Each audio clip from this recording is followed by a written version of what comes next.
خوب بینندگان ارجمند همینطور دیداری روشن کلوف و رگارت از ترسونزاده آغاز گردید. دسته‌هایی که در منطقه‌های خود میتوانند صاحب زینه‌های افتخاری شوند. با مانیلای نیوی رو می‌یابد امکانات بسیار هم خوب بود برای عوضخان قمچینوف. عوض قمچینوف خیلی هم خوب بازی می‌کند، توپ رو می‌گیرد. عوض قمچینوف امکانات برای فوتبالبازان روشن کلوف توجه می‌کنه. بین هجوم ضربه و دالر عزیزов بسیار هم خوب بازی می‌کند دالر عزیزov و این ضربه را برمیگرداند.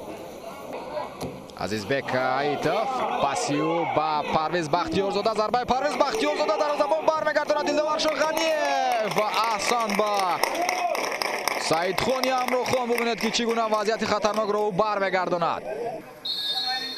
فیروز قرایف در نزد توپ قرار دارد. پرتافت فیروز قرایف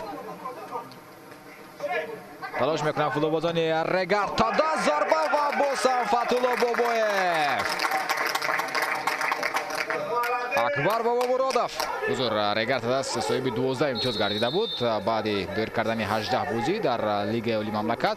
فیروز قرایف. ضربه فیروز قرایف و ببینید که چگونه میکنند برای فوتبالبازان رگارت و میآید و گل. تیر دروازه برخورده از دروازه بیرون شد. فکر میکنم پس از ضربه فیروز قرایف نیز گل شده بود. ارسال بلند و از داخل جریمه بیرون کرده می شود و با همین به انجام میرسد نیمه اولی بازی روشن کلوف و رگارتادا است. بازی برای اشغال زینه سوم جام فدراسیون فوتبال تاجیکستان در سال 2021 با گل زده دیلوارشو غنیف. رگارتادا در نیمه اول با حساب 1-0 پیشرفت است. خوب پس از چند لحظه قسمت دوم بازی آغاز میگردد. ما رو ترک نکنید.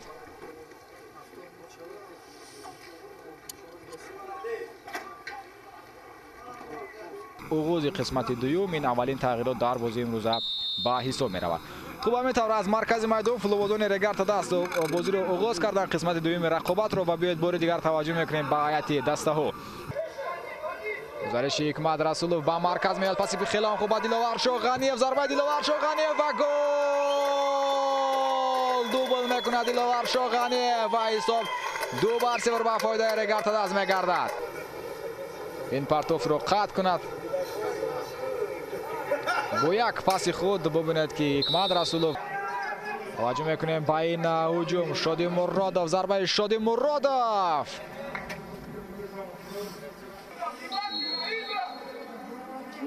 سفرعلی کریموف. ضربه میزنه سفرعلی کریموف ولی ضربه نه قدر خوب امکان برای فوتبالبازان روشن چگونه گل نمیشود. امکانات بسیار هم خوبی گزینی را فوتبالبازان روشن از دست میدن بعد از اشتباهی سفرعلی کریموف. شاید از ضربه زنی میترسد این بازیگر. شد مرادov. ضربه و گل. روشن کلوف با بازی برمیگردد. شد مرادov با زدن گل دست مییابد. فیروز قرایف اشتباه کرده است.